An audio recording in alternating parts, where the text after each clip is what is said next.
Hi. I hope that after completing the professional reading, you have a better understanding of how the Harris moves can help you in your classroom. I know that you might not fully understand what the Harris moves are yet, but you do or should have a better understanding of what Joseph Harris was trying to do with his book. Just to reiterate, our goal is to help students not only plop evidence into their writing, but to understand why they need evidence, how to pick strategically the best evidence to further their argument, how to decide how much evidence is enough based on what their argument is, and how to make moves with that source material, something that will strengthen their own claims. So basically, we want to teach students to better use source material in their writing. And that's how the Harris moves can help us. And it's okay if right now you think, I don't really understand what the Harris moves are or how I can use them in the classroom. I hope through this short presentation to give you a better understanding of what the specific moves are. And then as you continue to work your way through the material in this course, you'll see how it can be used in your classroom. So first of all, in rewriting, Harris divides the material into two main moves. You can use source material to forward your claim, or you can counter source material in order to strengthen your claim. I really like this quotation. He says, in forwarding a text, you extend its uses. In countering a text, you note its limits.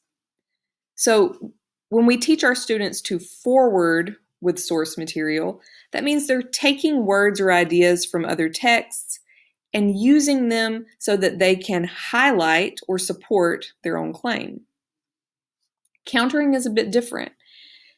If we teach our students how to counter, that means they're not just saying, well, that's wrong, and this is what I think.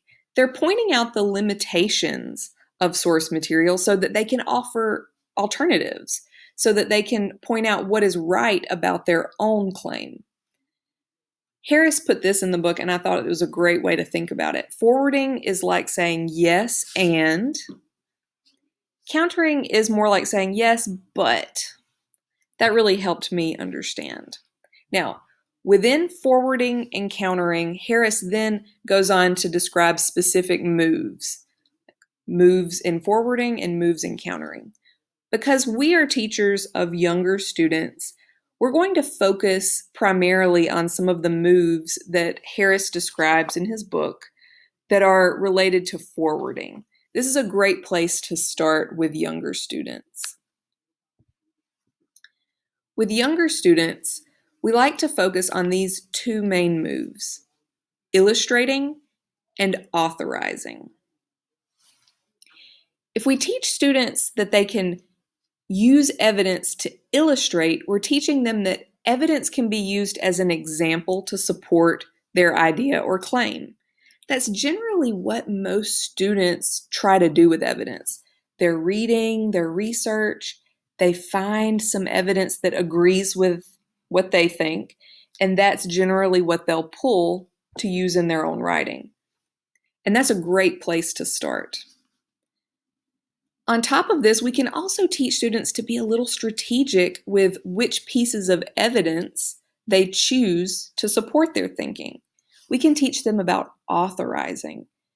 In this case, we use the credibility or prestige of a source to strengthen your idea. So, for example, if you're doing an argument unit with your students about when schools should start, if they should start earlier in the morning or maybe start later, they've done all their little research and a student has decided, I believe that school should be starting later. They go through all of their research and they find all this evidence that supports their thinking, evidence that could illustrate their own claim. But then you might teach them, well, let's look and see who made this claim. Do we want to use the evidence from a blogger who agrees with you, who didn't specialize in medicine or child psychology, just a mom who thinks school should start later? Or should we maybe use the evidence from a child psychologist or a pediatrician or school administrators? We can let students begin to see that we can use the authority or credibility of source material to give our own argument more weight. So that's basically what authorizing is. Illustrating, just taking that evidence that agrees with what you already agree with and using it to further support your own ideas.